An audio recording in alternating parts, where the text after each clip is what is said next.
The alarm bell screamed through the command center of the Zelani defense.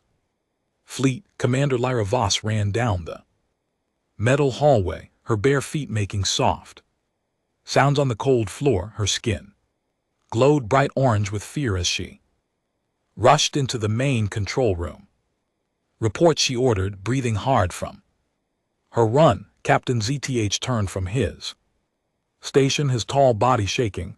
His skin had turned deep purple, the color that meant terrible news. "Commander, they found us. The Kraref Dominion has arrived." Lyra felt her stomach drop. She walked slowly to the big window that looked out into space. What she saw made her skin flash white with shock. Hundreds of dark ships filled the void between the stars. Each one looked like a giant metal insect covered in weapons and armor. The craft fleet was so big that it blocked out the light from distant suns. "How many?" she whispered. Our computer stopped counting at 300 ships, ZTH replied. "Maybe more are coming." Lyra closed her eyes and tried to think. The Zelani people had lived in peace for 300 years. They built beautiful cities that sparkled like diamonds under alien suns. They made art and music that could make anyone cry with joy. They studied the stars and helped sick people get better, but they never learned how to fight wars. The Zelani defense fleet had only 12 ships. They were built for rescue missions and keeping pirates away from trade routes. Against the craft Dominion, they would last maybe 10 minutes.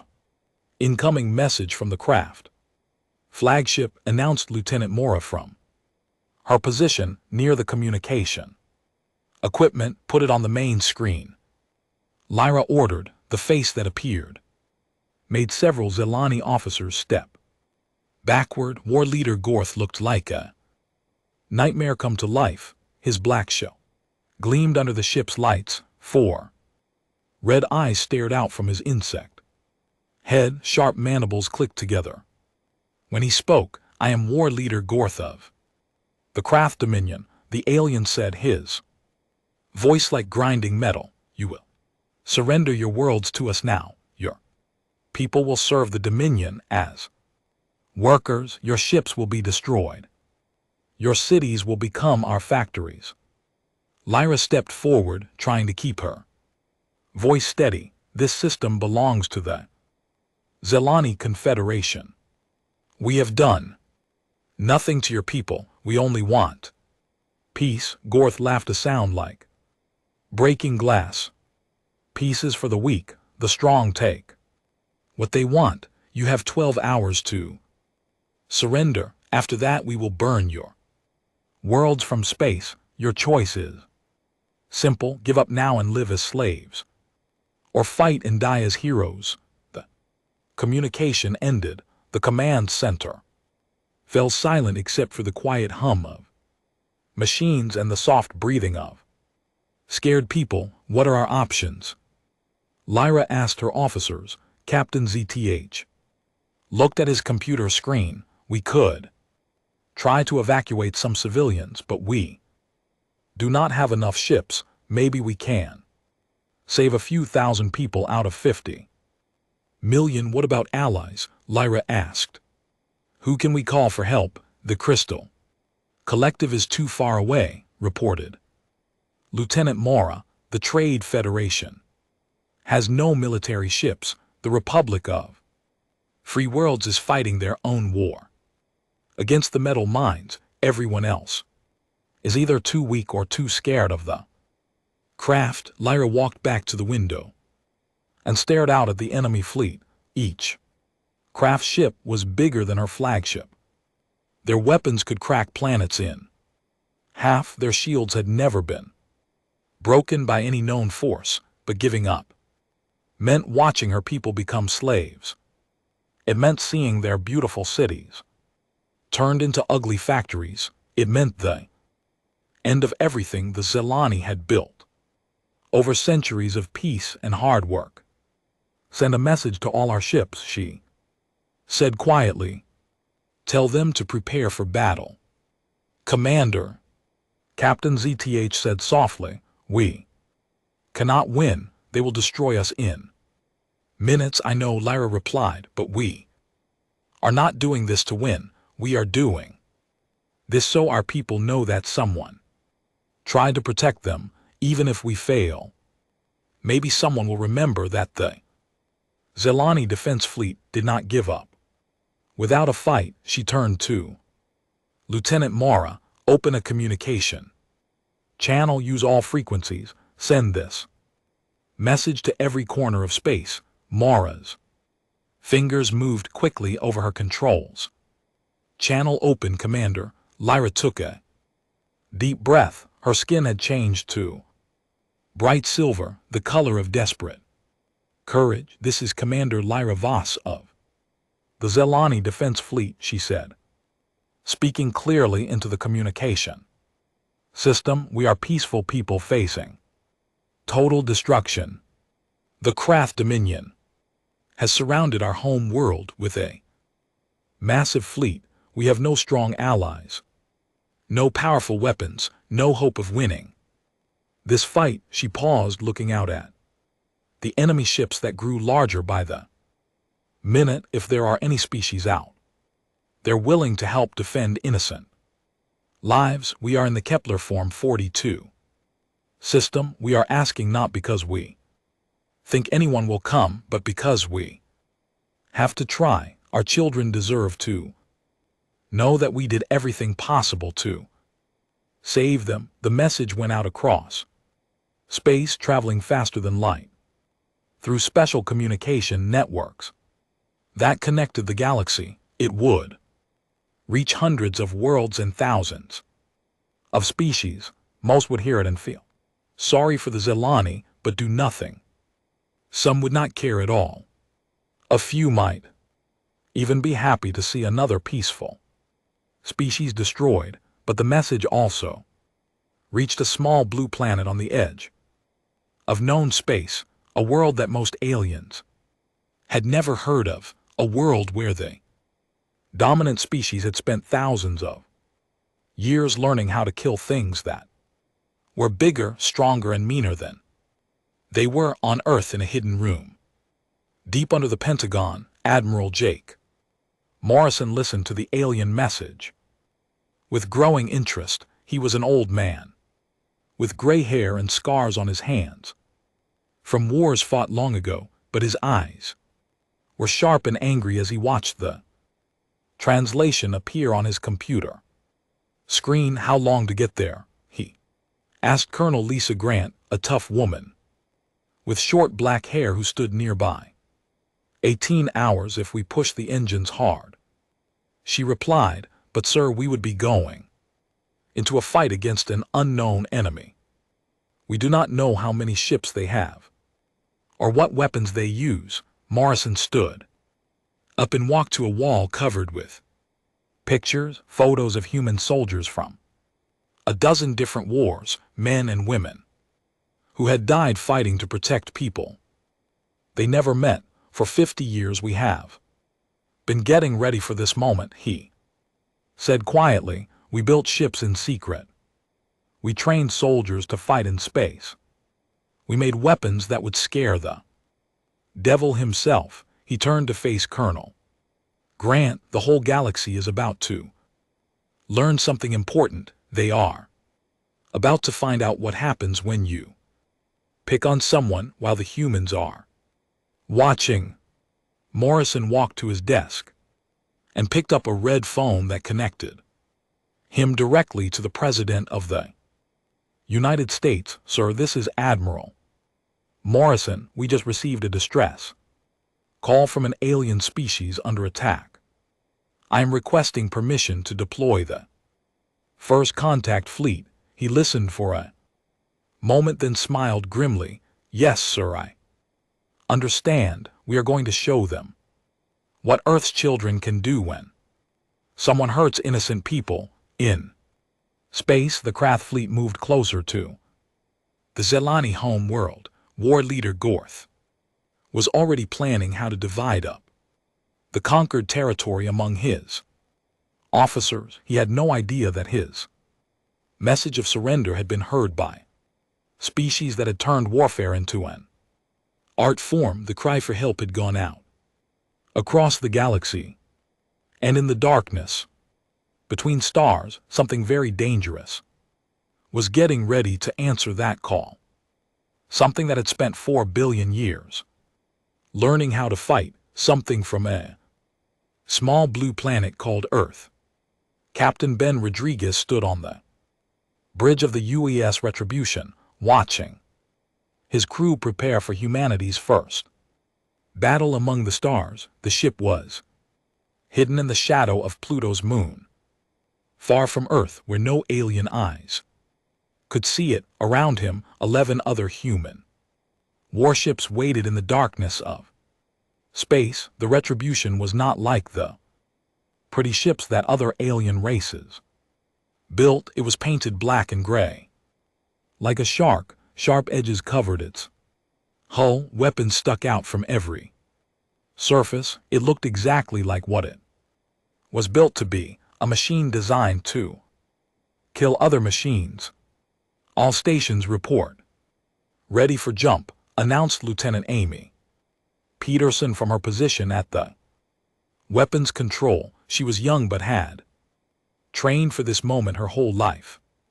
Her fingers moved quickly over buttons and screens that controlled enough firepower to destroy a small moon.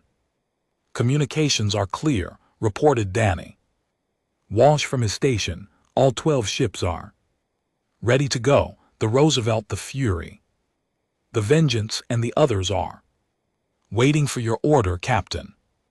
Rodriguez nodded and looked at the intelligence report on his screen. Craft Dominion had a reputation across the galaxy as unstoppable conquerors. Their ships were huge and covered in thick armor. Their weapons could punch holes through solid rock from 1,000 miles away. They had never lost a major battle, but the humans had spent decades studying every piece of information they could find about alien warfare. They knew the craft tactics by heart. More importantly, they knew the craft weaknesses that no one else had ever figured out. 15 minutes to jump, Rodriguez announced to his crew. Remember what we learned in training. We are not just fighting for those Zelani people. We are showing the whole galaxy that Earth is ready to take its place among the stars. He walked to the big window at the front of the bridge and stared out at the stars. Somewhere out there, innocent people were about to die unless someone helped them. Rodriguez had spent 20 years in Earth's military, fighting wars in deserts and jungles and cities. He had seen what happened when good people did nothing while bad people hurt the weak. Sir, Lieutenant Peterson called out. Message from Admiral Morrison on Earth. He says the President himself is watching this mission. The whole world is counting on us. Rodriguez smiled grimly. No pressure at all. Meanwhile, in the Kepler 442 system, Commander Lyra Voss watched the craft fleet move into position around her home world. The alien ships looked like giant metal spiders floating in space. Each one was 3 times bigger than her flagship. Some carried weapons that could crack continents. Others held thousands of craft soldiers ready to invade her world. Any response to our distress call? Lyra asked her communications officer, Lieutenant Mora, shook her head sadly. Nothing, Commander. We have been broadcasting for 6 hours. If anyone was going to help us, they would have answered by now. Lyra felt her skin change to deep blue, the color of sadness. She had not really expected help to come. The galaxy was full of species that cared only about themselves. The strong conquered the weak, and everyone else looked the other way. On the main craft ship, war leader Gore studied pictures of the Zelani cities. Below, beautiful buildings made of crystal and metal reached toward the sky. Like frozen music, gardens and parks covered the spaces between them. It would all have to be torn down to make room for factories and worker camps. How long until the bombardment begins? Asked Subcommander Vex, a younger craft, whose shell was still growing. 2 hours, G replied, clicking his mandibles together with satisfaction. First we destroy their defense fleet, then we crack their cities from orbit. The survivors will beg to serve us. What about their distress call? Could someone come to help them? G laughed, a harsh sound like metal scraping metal. Look around you, young one. We have 300 ships, the biggest fleet in this part of the galaxy. Even if someone wanted to help these soft creatures, what could they do? We are unstoppable.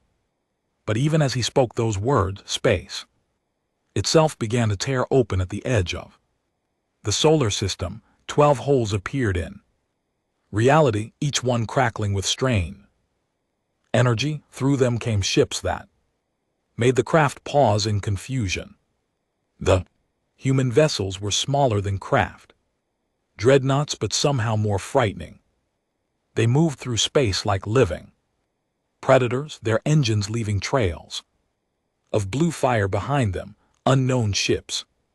Gorth transmitted on the standard communication frequency. You are interfering with craft dominion business. Leave the system immediately, or you will be destroyed like the others. The response came from Captain Rodriguez aboard the Retribution. His voice was calm and steady like a teacher, explaining something obvious to a slow student. Craft Dominion forces. This is Captain Ben Rodriguez of the United Earth ship Retribution. You have threatened innocent people. That makes this our business now. You have one chance to withdraw from this system peacefully. Gorth studied the AA human ships on his tactical display. They were spread out in a strange pattern, not lined up for battle like civilized species did. Some were moving above the plane of combat. Others were diving below it. It looked random and chaotic. Earth? Gorth asked. Never heard of it. You have 12 small ships against our 300. Even if you fight bravely, you cannot win. Surrender now, and we might let you live as slaves.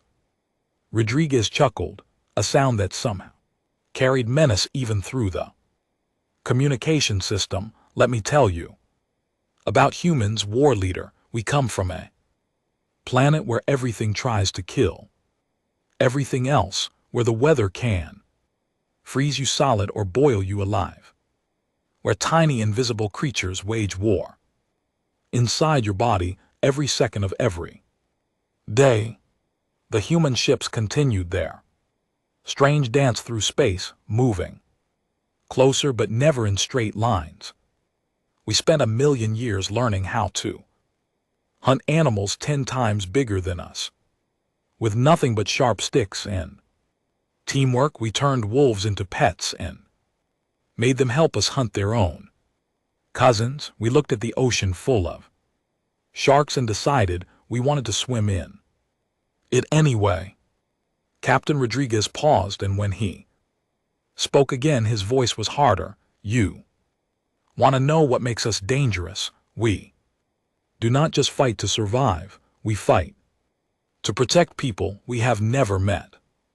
Show us bullies hurting innocent folks, and we will cross the galaxy to make it stop. War leader Gore felt something he had not experienced in decades of conquest, a tiny flutter of doubt. These humans spoke strangely, but their ships moved with purpose. There was something different about them. You are brave, but Foolish, Gorth replied, trying to sound confident. We have conquered 40 worlds. Our ships have never been defeated. Your threats do not frighten us, not trying to frighten you, Rodriguez said calmly.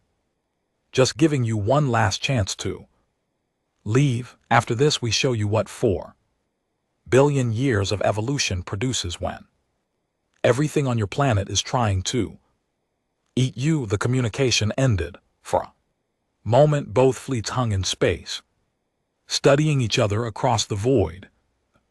Craft ships were massive and intimidating, designed to terrify enemies into surrender. The human ships were smaller but moved like sharks, sensing blood in the water.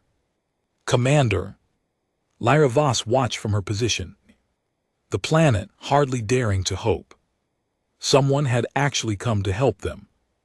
But 12 ships against 300 still seemed impossible. War leader Gorth made his decision. He would crush these upstart humans quickly, and then get back to conquering the Zelani. It would be a good lesson for the galaxy about what happened to those who interfered with craft business. All ships he commanded, attack formation, destroy the human vessels, show them the price of challenging the Dominion. The craft fleet began to move, their huge ships turning toward the humans with weapons charging. It should have been over in minutes, but war leader Gorth was about to learn something that would change the galaxy forever. He was about to discover what happened when someone threatened innocent people while the humans were watching. War leader Gorth watched his 3 biggest warships move toward the human fleet. Each craft dreadnought was a mile long and covered in weapons that could blow up mountains. Their shields had never been broken. Their armor was thicker than a building, was tall against 12 small alien ships. It should be no contest at all. Target the lead human vessel, Gorth ordered. We will make an example of them. The galaxy needs to see what happens when someone challenges craft power. The human ships did something that surprised everyone watching. Instead of forming a battle line like every other species in the galaxy, they scattered in all directions. Some went up, some went down, some spun sideways through space. It looked like chaos, but there was a pattern to it that the craft could not understand. Captain Ben Rodriguez stood calmly on the bridge of the Retribution as enemy ships 10 times his size bore down on him. Around him, his crew worked at their stations with quiet efficiency. No one was shouting, no one was panicking. They had trained for this moment their whole lives. Craft dreadnoughts closing to weapons range, reported Lieutenant Amy Peterson. Their shields are up and weapons are charging. All ships execute Wolfpack formation, Rodriguez ordered into his communication system. Show them what we learned from nature's perfect hunters. The human ships suddenly moved with deadly purpose. They split into 4 groups of 3 ships each and began circling the massive craft vessels like wolves surrounding buffalo. The aliens had never seen anything like it. Most space battles were like boxing matches, 2 fighters standing face to face and hitting each other until one fell down. This was different. This was a hunt. Fire, Rodriguez commanded. What happened next shocked every observer in the system. The humans did not use energy, weapons, or missiles like everyone expected. Instead, long metal rods shot out from their ships at incredible speed. The rods were made of tungsten, one of the hardest metals humans had ever found, and they were moving at nearly the speed of light. The first salvo hit the lead craft dreadnought like the hammer of an angry god. The tungsten Penetrators punched through shields that had stopped every weapon the galaxy could throw at them. They tore massive holes in armor that had never been scratched inside the alien ship. Explosions rippled through deck after deck. Impossible, War Leader Gorth screamed, his mandibles clicking in rage and disbelief. Our shields are perfect. Our armor cannot be pierced, but the humans were just getting started. From the USS Roosevelt came a swarm of tiny missiles that moved like living things. Each one was no bigger than a baseball, but they danced through space, dodging the craft point defense systems with impossible agility. When they hit, small antimatter explosions crippled weapons and engines with surgical precision. Subcommander Vex stared at his tactical display in horror. War Leader, they are not trying to destroy us completely. They are cutting out specific systems. How do they know exactly where to hit? The answer was simple but terrifying. Humans had been listening to galactic communications for 60 years. They had studied every ship design, every battle report, every technical manual they could intercept. They knew craft vessels better than some craft engineers did. From the UES Fury came something that looked like space junk, twisted pieces of metal tumbling randomly through the void. The craft ignored them, focusing on the obvious threats. That was a mistake that would cost them dearly. The junk was actually camouflaged hunter killer drones, each one controlled by artificial intelligence smart enough to think for itself. They attached themselves to craft ship hulls like metal parasites and began cutting through armor with focused plasma beams. Within minutes, 3 more enemy vessels found their life support systems failing. As the mechanical hunters did their deadly work, Commander Lyra Voss watched the battle from her flagship near the planet, her skin cycling through colors of amazement and terror. The humans fought like nothing she had ever seen or imagined. Every move was calculated. Every shot had a purpose. They wasted nothing and made no mistakes. Who are these people? Whispered Captain ZTH, his purple skin gone pale with shock. Lyra did not answer. She was beginning to understand that her distress call had reached something far more dangerous than she had ever hoped for. The craft tried to adapt to human tactics, but they were fighting a type of warfare they had never encountered. Their ships were built for straight-up fights between big fleets. The humans treated space combat like a three-dimensional chess game played at the speed of light. Captain Sandra Lewis of the UES Vengeance demonstrated another human innovation. Her ship launched what appeared to be a cloud of metallic dust. The craft sensors dismissed it as debris from the battle.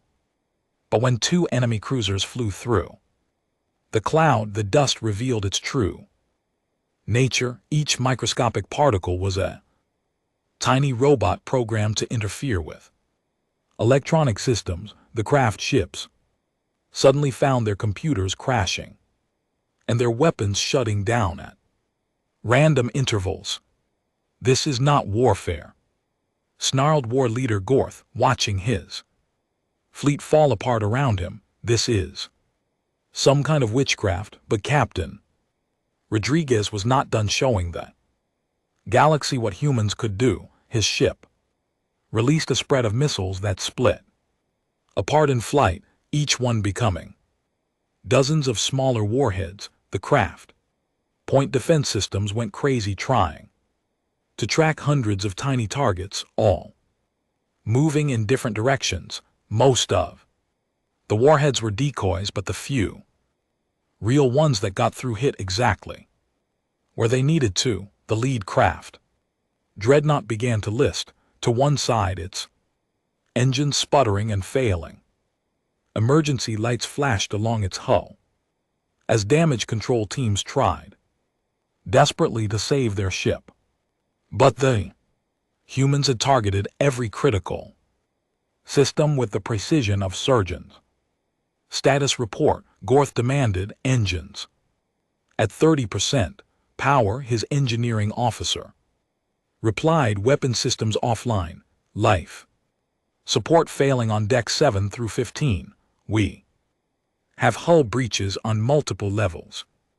Around the solar system, the same scene was playing out again and again. Massive craft warships, pride of the Dominion fleet, were being systematically dismantled by forces a fraction of their size. The humans did not just fight. They dissected their enemies like scientists studying insects. But the most terrifying part was how calm the humans remained. There was no anger in their voices, no excitement or fear. They went about the business of destroying the craft fleet with the same professional attitude they might use to fix a broken machine. All craft vessel, came Captain Rodriguez's voice over the communication system. You have fought bravely, but this battle is over. Surrender now and we will provide medical assistance to your wounded. Continue fighting and we will be forced to use more serious weapons. War leader Gore looked around his damaged bridge. Half his crew was injured. His ship was slowly dying around him. Of his 300 vessels, more than 200 were either destroyed or so badly damaged they could not fight, and the humans had not even used their full strength yet. For the first time in his military career, Gorth found himself considering surrender. The craft Dominion had never given up a fight in 500 years of conquest, but they had never faced anything like these strange predators from the edge of space. War leader, Subcommander Vex, said quietly, we cannot win this battle. Perhaps we should listen to their offer. G stared out at the human ship still circling his fleet like sharks around wounded prey. They had demonstrated power beyond anything he thought possible, but they had also shown mercy. They could have destroyed his entire fleet in the first few minutes of battle. Instead, they had chosen to disable rather than kill. What kind of species combined such deadly skill with such restraint? What kind of warriors gave their enemies chances to surrender even in the middle of battle?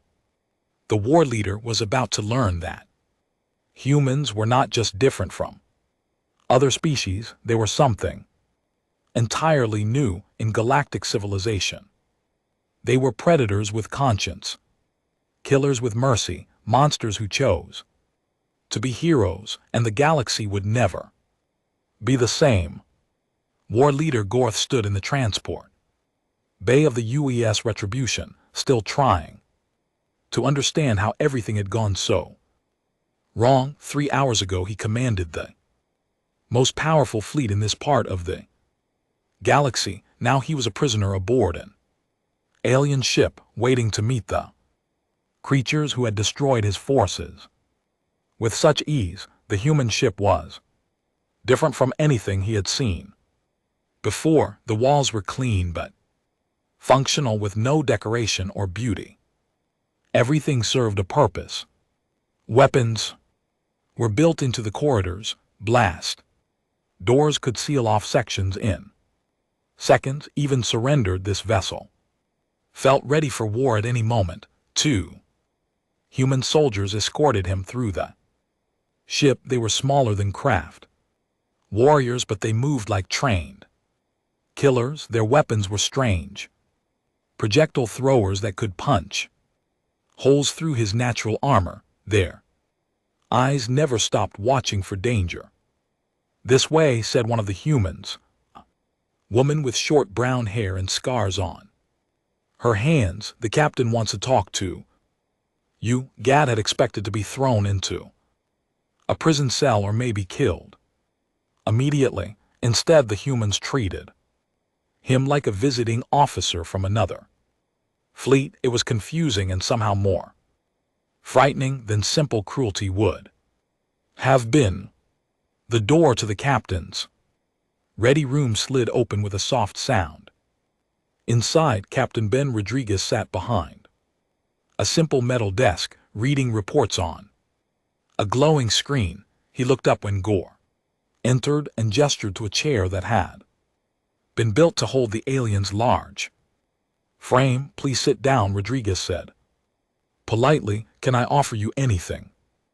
Water, food? G remained standing, his four red eyes studying the human carefully. You defeated my fleet. Why have you not killed me? Rodriguez smiled, and G took an involuntary step backward. There was something in that expression that reminded him of the great sand hunters of his home world, predators that could kill with joy but chose their moments carefully, because dead enemies cannot learn from their mistakes. Rodriguez replied, and we want you to understand something important before you go home.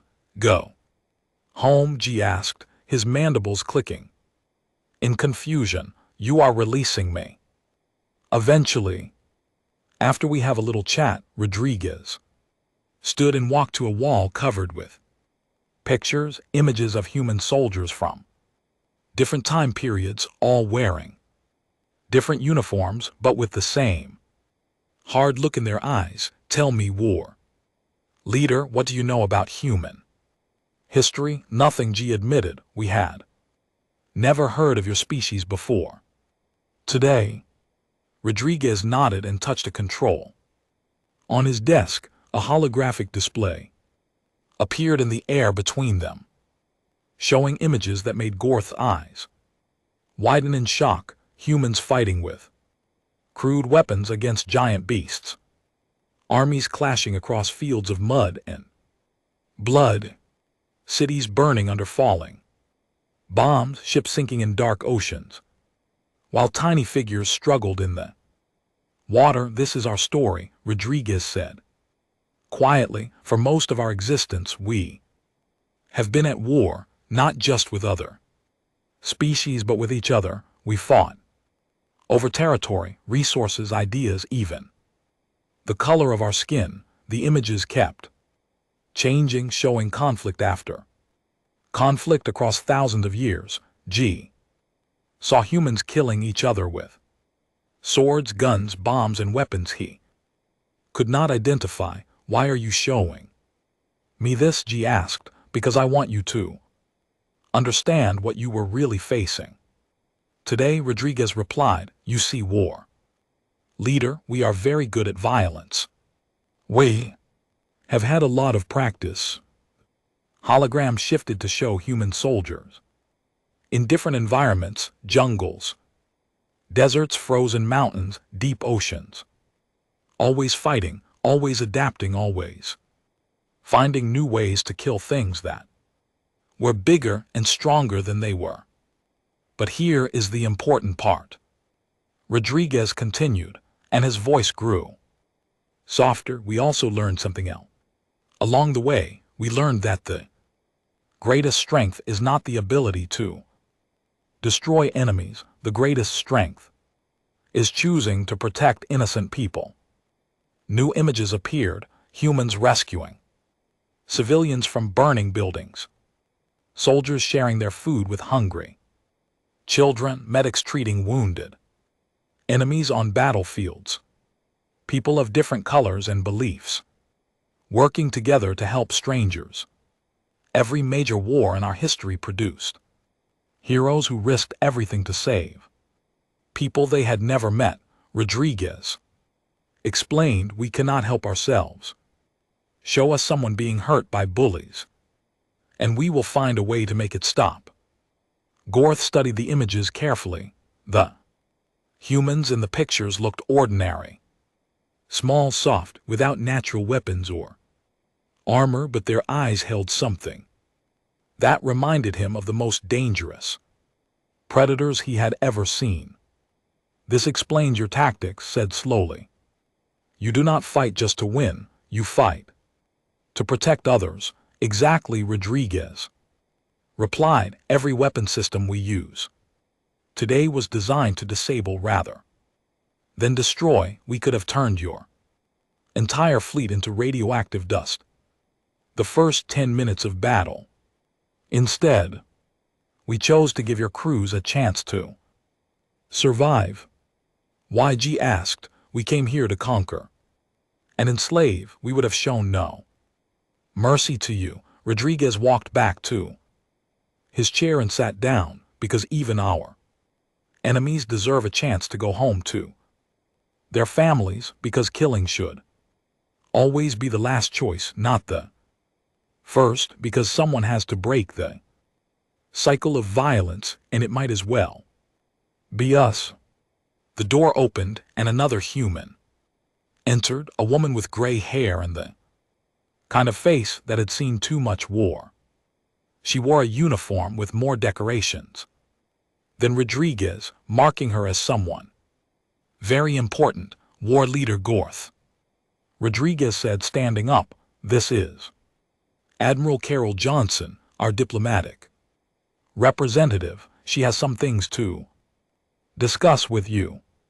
Admiral Johnson sat down across from Gorth and activated her own holographic display. This one showed star charts and fleet movements, information that should have been classified at the highest levels. We know about your other campaigns, she said without introduction. The conquest of the Silk World, the destruction of the Free Miners Federation, the enslavement of the Crystal Garden civilization.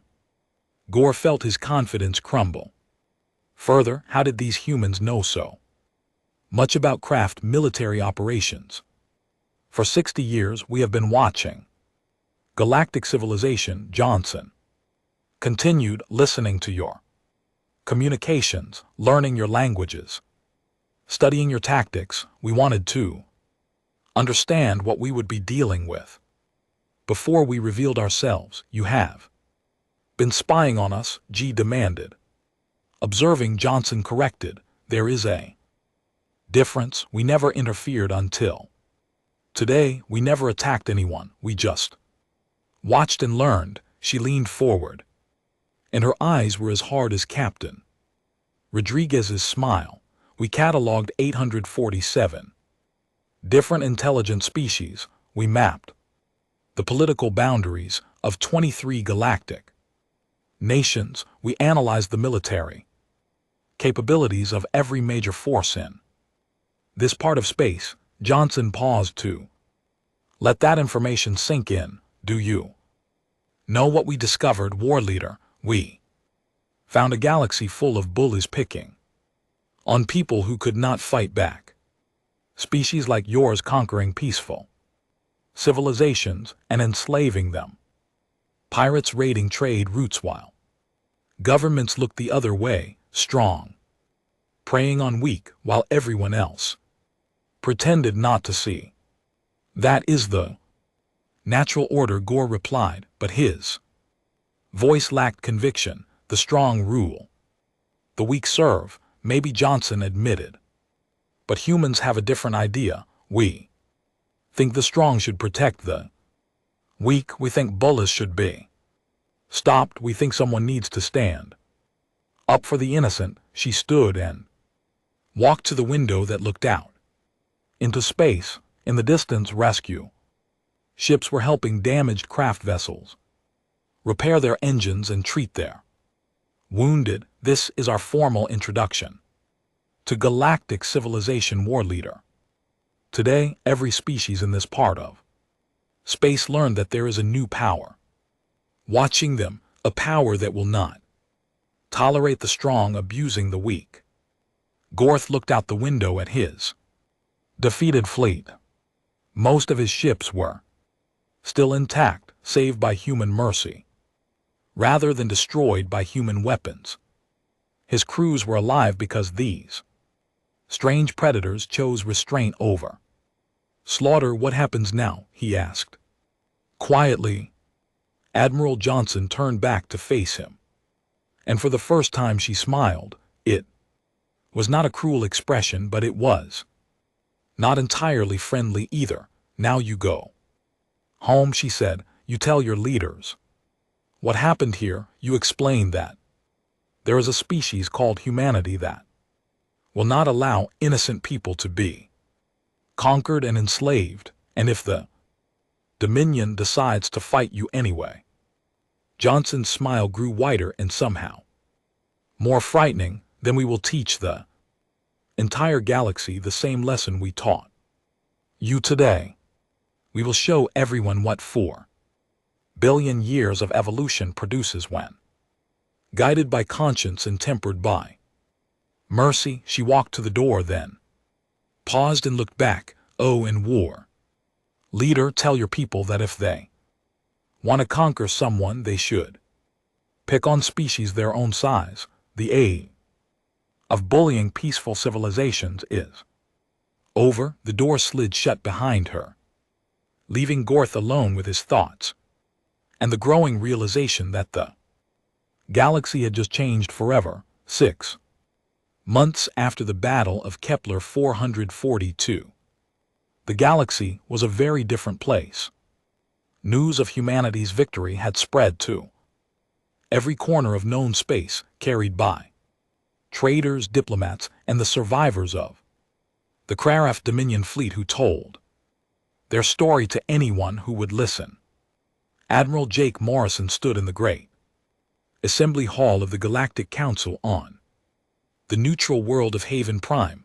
Around him sat representatives from dozens of different species, all waiting to hear what the humans had to say about their future in galactic civilization. The humans had built their embassy quickly and efficiently, just like everything else they did. It was not the most beautiful building on the diplomatic world, but it was clearly the strongest. The walls could stop plasma cannons. The windows were made of transparent metal that could survive orbital bombardment. Even at peace, the humans were ready for war. The Terran Federation formally requests membership in the Galactic Council, Morrison announced, his voice carrying clearly through the translation devices worn by every delegate. We come not as conquerors but as guardians. We offer our protection to any peaceful species threatened by aggressive forces. Elder Nim of the Crystal Collective leaned forward, her faceted body refracting the chamber's lights into rainbow patterns. What you call protection, others might call conquest. With better public relations, how do we know you will not become the very bullies you claim to oppose? It was a fair question, and Morrison had expected it. He activated a holographic display that showed the current status of human military forces across the galaxy. In the past 6 months, human ships have responded to 47 distress calls, he said calmly.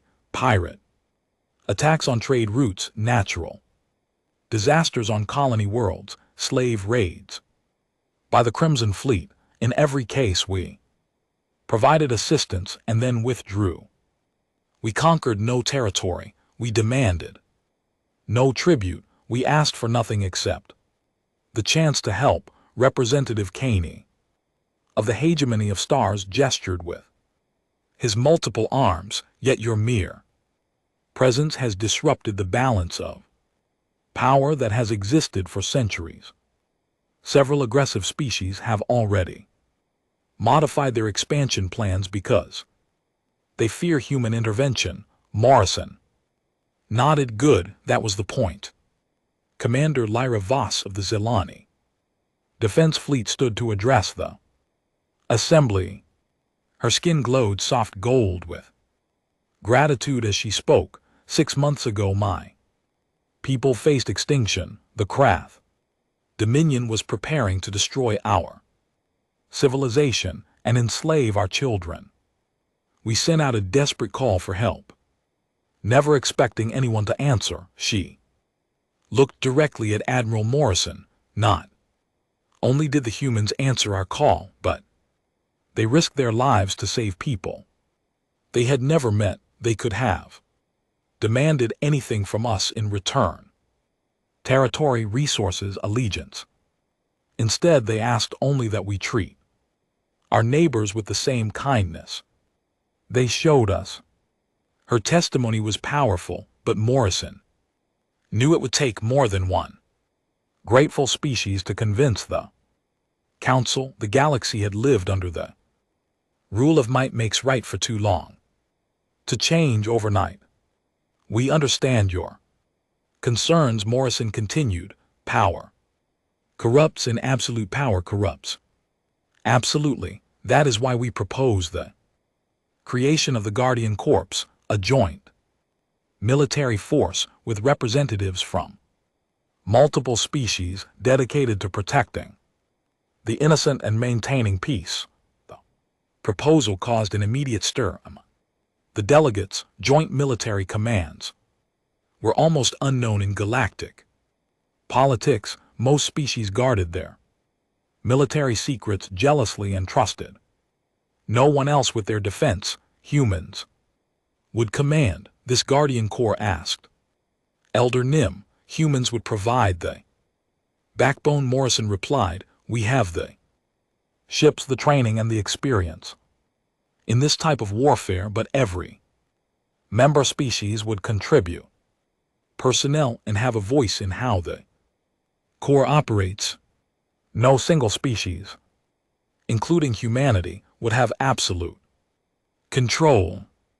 Dr. Charles Wright, Earth's chief xenobiologist, stepped forward with another holographic display. This one showed the current status of various conflicts across the galaxy. The Crimson Fleet has already disbanded rather than face human intervention, he reported. The Bone Merchants have withdrawn from 3 star systems they were preparing to raid. The Iron Fist cartel has begun negotiating peaceful settlements instead of simply taking what they want by force. You see, Morrison said to the assembled delegates, the mere knowledge that someone will stand up for the weak has already made the galaxy safer. Imagine what we could accomplish working together, but not everyone was convinced.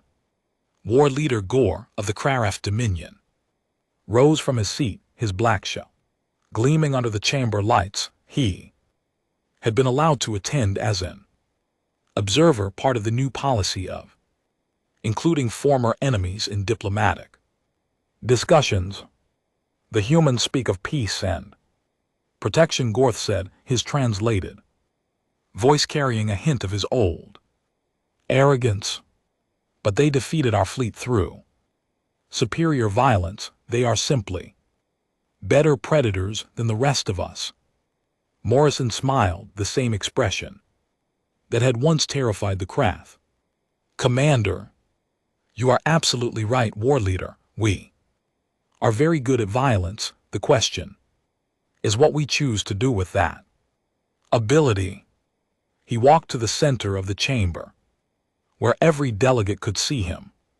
Clearly, every species here has the capacity for violence. The difference is in how we use it. Some species use violence to take what they want from others. Some use it to defend only themselves. Humans use violence to protect those who cannot protect themselves. Pretty words, scoffed Ambassador V of the Raider States, a confederation of pirate worlds that had grown rich from centuries of attacking weaker civilizations. But what happens when your interests conflict with your ideals? What happens when protecting the weak costs you something valuable? Morrison's expression grew serious. 3 weeks ago, human patrol ships intercepted a raider fleet attacking a refugee convoy in the neutral zone. The refugees were carrying rare medical supplies worth billions of credits. Our ships could have taken those supplies for ourselves.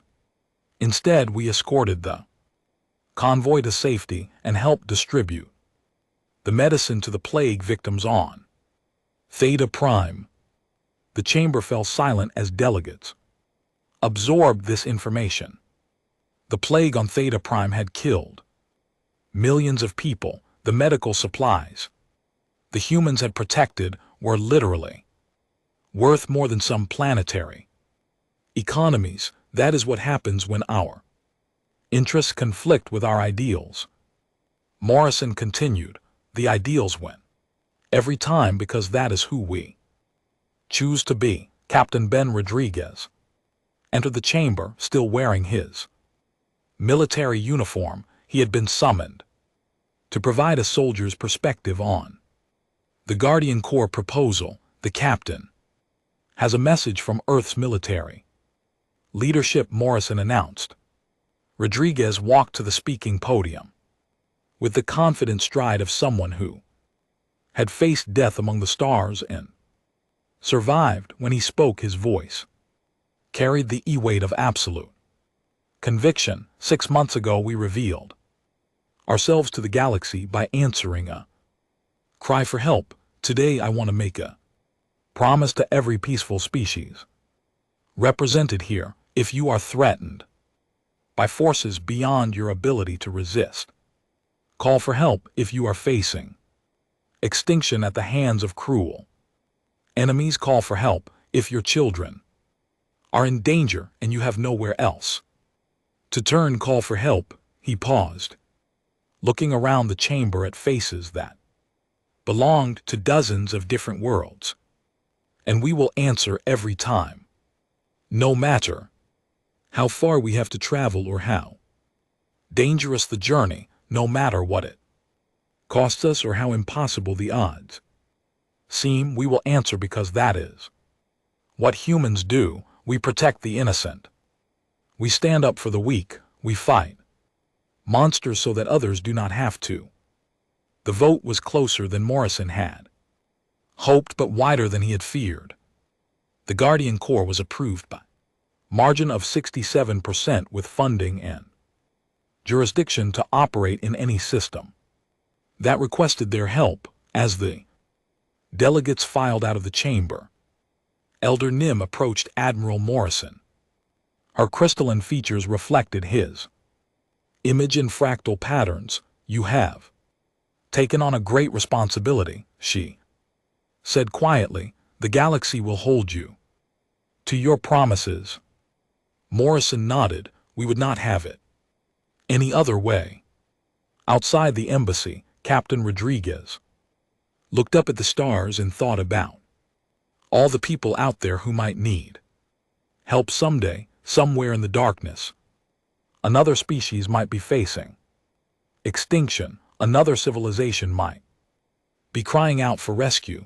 Another group of innocent people might be threatened by forces they could not resist. And when that call came, the humans would be ready. They would answer with ships full of weapons and soldiers trained for war, but guided by consciences that would never let them become the monsters they fought against. The cry for help had gone out, and the monsters of Earth had answered, but they had come as guardians, as protectors, as the galaxy's newest and most unlikely heroes. The age of unopposed conquest was over.